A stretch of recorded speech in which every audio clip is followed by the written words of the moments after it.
La matrice McKinsey a pour objectif de définir un portefeuille d'activités cohérent dans un groupe très diversifié. Elle pose ainsi en creux un certain nombre de questions une fois construite. Comment l'entreprise doit optimiser l'allocation de ses ressources entre ses différents domaines d'activités stratégiques? Quelles activités sont à renforcer? Dans lesquelles investir? Ou au contraire, quelles sont les unités qu'il vaut mieux revendre?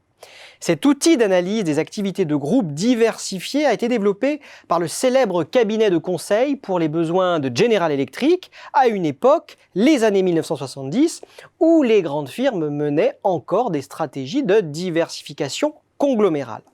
D'ailleurs, la matrice McKinsey est apparue comme une riposte à la matrice du Boston Consulting Group qui lui est légèrement antérieure. La construction de la matrice McKinsey repose sur deux axes qui déterminent une grille de 9 cases, chacune dotée d'un score, élevé, moyen ou faible. L'axe des abscisses se focalise sur la position concurrentielle. L'axe des ordonnées va permettre d'analyser l'attractivité du marché. La position concurrentielle permet d'analyser si l'entreprise est en mesure d'être compétitive sur un marché donné. Elle s'appuie principalement sur des données internes. Cette position concurrentielle est de fait un scoring qui dépend de nombreux éléments agrégés, comme sa part de marché, sa croissance, ses capacités de production ou encore les marges par rapport aux concurrents. On le devine, cette notation multicritère qui va de faible à élevé est une phase cruciale de l'analyse.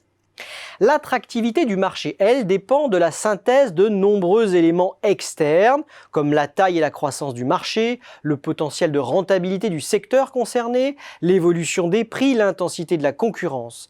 Là aussi, la qualité de l'analyse et la capacité d'agréger des données disparates dans un score final sont essentielles. Le croisement des deux critères, position concurrentielle et attractivité, va permettre de positionner les différents secteurs d'activité suivant les deux axes au sein des 9 cases. On peut alors positionner les activités sur la matrice en traçant des cercles de tailles différentes qui symbolisent le poids de chaque activité dans le chiffre d'affaires total de l'entreprise. On obtient finalement une cartographie qui doit stimuler la réflexion stratégique pour chacun des domaines d'activité et déterminer ainsi s'il faut les développer par de nouveaux investissements, chercher à les rentabiliser, maintenir le statu quo ou encore se désengager et désinvestir. On aura compris que ce mode de présentation très séduisant de la stratégie de portefeuille d'activité repose sur une analyse très sophistiquée, combinant des éléments complexes mais qui peut aboutir à des résultats très contestables. D'ailleurs, les critiques n'ont pas manqué. Et oui, difficile de prendre en compte les possibles synergies ou complémentarités entre les divisions d'un groupe. De même, cet outil d'aide à la décision a été conçu dans une période où la visibilité sur les perspectives des marchés et sur la configuration de la concurrence était beaucoup moins volatile qu'aujourd'hui.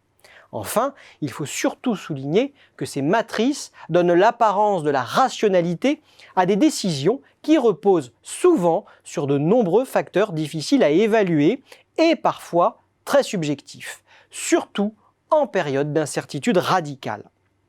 D'ailleurs, de nos jours, l'intérêt de ces matrices est davantage pédagogique dans les formations à la stratégie que réellement opérationnel pour les entreprises.